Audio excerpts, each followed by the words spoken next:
Welcome back to our studio here in Winnipeg. You're watching Grey Cup Game Plan. If you're just joining us, throughout the month of November, we will have a new episode of this show each week that will air across the country on Shaw TV. All of it leading up to the 103rd Grey Cup taking place Sunday, November 29th. November, also a big month for CIS football, and recently I sat down with defensive back for the University of Manitoba Bisons, Tyler Fong, who earlier this year had quite the scare. Here's his story now.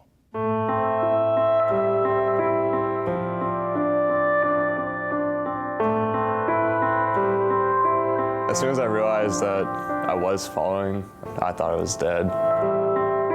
On a Sunday afternoon in May, defensive back for the University of Manitoba Bisons, Tyler Fong, set out on a hike northwest of his hometown in Victoria, BC. His good friend and former Bisons linebacker Andrew Johnston was with him when they reached the crest of a waterfall. And as soon as the words "watch your step" were spoken, Tyler, close to the edge, slipped on a wet rock and plummeted 156 feet. As soon as I realized that I was falling, it wasn't a lot of thought, it was just like an eerie calmness that was going through my mind. Obviously I was scared, I thought I was dead.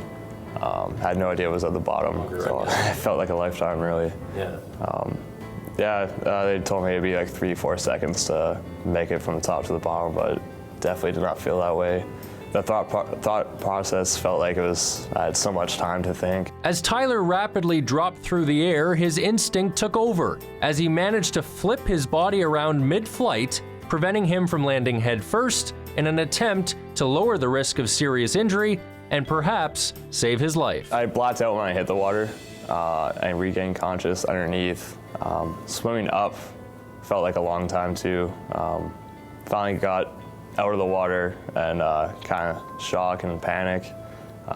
Shocked that I was still alive, panicking to make sure I don't drown.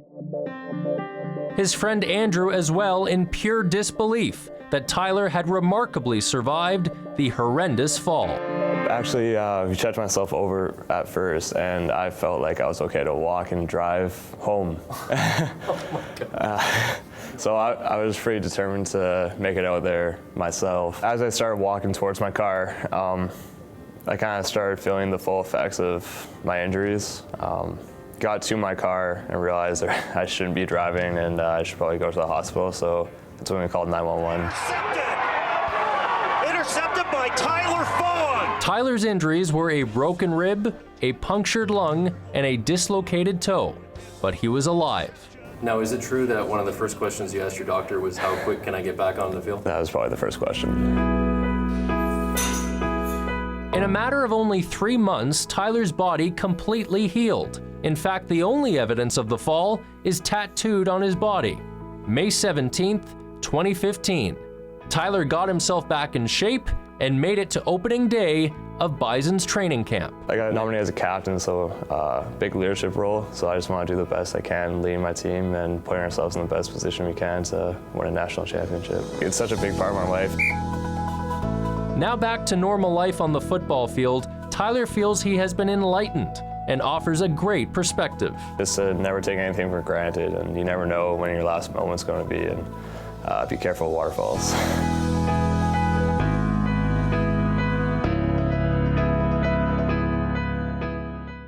May 17th, 2015, a day Tyler Fong won't soon forget. I want to thank Tyler for sitting down with us. You can imagine how many times he's shared that story with friends, family, strangers, the media, you name it. So thank you, Tyler, and good luck the rest of the season. For another great story about overcoming obstacles, let's go to Saskatoon now, where Shaw TV correspondent Simon Hyatt is standing by.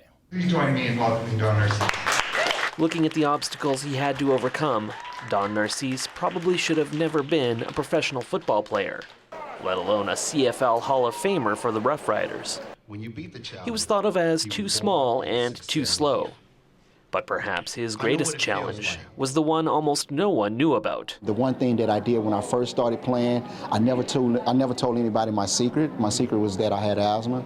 It's also somewhat remarkable that Narcisse was asked to be an ambassador for the Saskatchewan Lung Association, as they also didn't know about his asthma. I didn't know what was going on.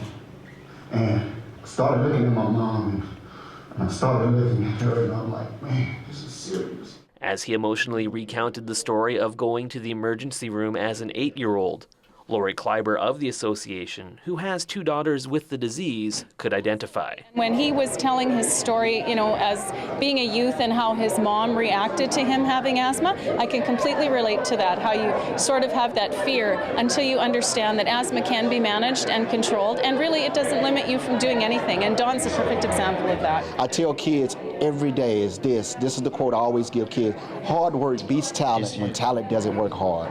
And I tell you, without having asthma, I don't think I would be standing up here today. Narcisse and Kleiber are 2 of the 8 lung ambassadors who are playing a very different game of Truth or Dare this month.